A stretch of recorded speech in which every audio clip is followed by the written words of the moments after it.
अस्सलाम वालेकुम वीर।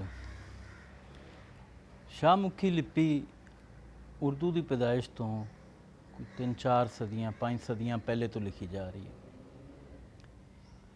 लिपि रस्मल खात नूं आखदे ने, स्क्रिप्ट नूं। हुण जिहड़ी लिपि 4-5 सदियाँ पहले लिखी जा रही है, उही लिपि उर्दू वास्ते इस्तेमाल हो रही।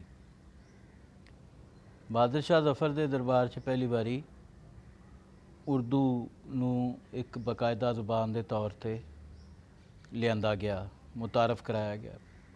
उस तो पहले इसका कोई वजूद नहीं सी। ये जिस रस्मुल ख़त च लिखी जाती है, जिस लिपि च लिखी जाती है, वो लिपि बहरहाल मौजूद सी और वो लिपि बिलोंग करती सी शाहमुखी तो। शाहमुखी पंजाबी ਉਹਦਾ ਨਾਂ ਸੀ शाहमुखी। वो सूफिया कराम ने अपनी सहूलत वास्ते वरती। ख्वाजा गुलाम फरीद साहब तो ऑनवर्ड्स वो वरती गई। शायद उस तो पहले दे भी कुछ शवाहिद मौजूद होणगे, लेकिन ਉਹਦੇ ਹਰੂਫੇ ਤਰਜੀ सब कुछ यही सी, अल्फाबैट यही सन। लिहाजा हुण तुसीं जो सवाल करोगे किसी पंजाबी नूं कि यार तेरा आपका रस्मुल खत कहाँ है, तो मैं उन्होंने यही कहांगा ना कि मेरा रस्मुल खत शाहमुखी है। तो जवाब च फिर मैं भी ये पूछण का हक रखना कि तेरा रस्मुल खत की है। वो कहेगा जी मेरा ये रस्मुल खत है, आप इसमें पंजाबी लिख रहे हैं। तो मैं फिर कहांगा भाई ये तो लिखी जा रही है 900,000 साल तो, तू दस तू ये उर्दू लिखनी कितों शुरू की। एक गल। दूजी गल ये है कि तुसी सब हिंदी फिल्मां देखते हो। हिंदी फिल्मां च जिहड़ी बोली हुंदी है वो की हुंदी है? क्या वो बोली किसी उर्दू स्पीकिंग नूं समझ नहीं आउंदी? या चलो इवें भी छड्ड दिओ, क्या उस बोली का 95-99% उर्दू स्पीकिंग लोगों नूं समझ नहीं आउंदा?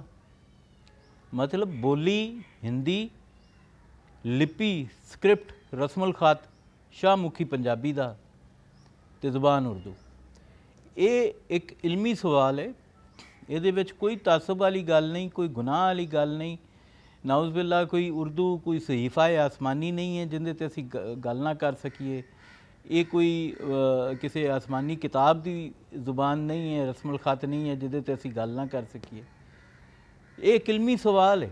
और मैं ये सवाल पूछा, लोगों ने बड़ा मैनूं उहदे ते फतवे जारी सादर करने शुरू करते मेरे ते कि जी तुसी इंज हो, तुसी इंज हो, तुसी उर्दू नूं फलाना कर रहे हो, मुलायम कर रहे हो। भाई गल ये है, एक सिंपल जिहा इल्मी सवाल है कि एक बोली दो चीज़ों का मजमूआ हुंदी है।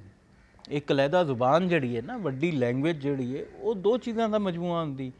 एक स्क्रिप्ट और एक वो बोली जिंदे विच वो बोली जा रही हुंदी है, यानी स्पीकिंग एंड राइटिंग। ठीक है। हुण राइटिंग जिहड़ी है वो शाहमुखी है, स्पीकिंग जिहड़ी है वो हिंदी है। तो तुसी मेरा ये सवाल सी जिस तो मैं गुनाहगार बन गया। हालांकि एक इल्मी सवाल है और जिहड़े उर्दू के स्कॉलर ने और स्पैशली वो स्कॉलर्स जिहड़े माहिरीन लिसानियात ने, लिंग्विस्टिक्स ने, वो इस सवाल का सिंपल जिहा सवाल का जवाब दे देण कि बई तुसी इनू जुबान किस म्यार के तहत कहंदे हो। आया कि ये हिंदी तो मुख्तलिफ जुबान है। अगर हिंदी तो मुख्तलिफ जुबान है तो हिंदी फिल्मां का जिहड़ा कि 100% सानू समझ आउंदियां ने वो किवें आ जांदियां ने? ये एक शऊर की गल है ना, एक आम फहम चीज़ है कि एक बंदा बोली कोई बोल रहा है और मैनू 100% समझ आ रही है, लेकिन मैं उसका ना कोई होर रख लिया। फिर लिखण की गल आ जाती है। जो तुसी लिखते हो तो उहदे विच भी उस तो पहले एक एग्जाम्पल मौजूद है शाहमुखी पंजाबी की। तो मैं कहना यार ये तो शाहमुखी पंजाबी स्क्रिप्ट है जिन्होंने तुसी उर्दू का नाम दे रहे हो। तो मेरा एक इल्मी सवाल है, कोई तासब नहीं है, कोई खुदा ना खास्ता किसी ना नफरत नहीं है। मेरे रिलेटिव्स च, मेरे रिश्तेदारां च अहले ज़ुबान मौजूद ने। ये उस सवाल है जिहड़ा शायद बहरहाल बड़ा कॉमन सेंस का सवाल सी, साडे भी बुढ़ापे च जाके जहन च आया, ताले खुले ने देन दे। लेकिन इस तो पहले बड़े बड़े इत्थे स्कॉलर गुजर गए 100 सालां च, बड़े बड़े शायर हकीम गुजर गए, किसी ने ये सवाल नहीं किया।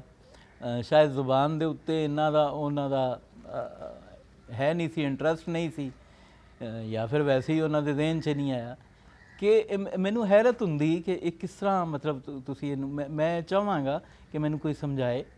ਮੈਂ ਜਸਟ ਇੱਕ ਇਲਮੀ ਸਵਾਲ ਪੁੱਛ ਰਿਹਾ ਕਿ ਇਹ ਕਿਸ ਤਰ੍ਹਾਂ ਇੱਕ ਵੱਡੀ ਜ਼ੁਬਾਨ ਹੈ, ਬਸ ਇੰਨਾ ਕੁ ਇੱਕ ਸਵਾਲ ਹੈ ਮੇਰਾ। ਔਰ ਇਹਨੂੰ ਬਿਲਕੁਲ ਕੋਈ ਜਿਵੇਂ ਗਲਤ ਰੰਗ ਦਿੱਤਾ ਗਿਆ ਮੇਰੇ ਲਿਖੇ ਹੋਏ ਨੂੰ ਉਸ ਤਰ੍ਹਾਂ ਨਾ ਦਿੱਤਾ ਜਾਏ।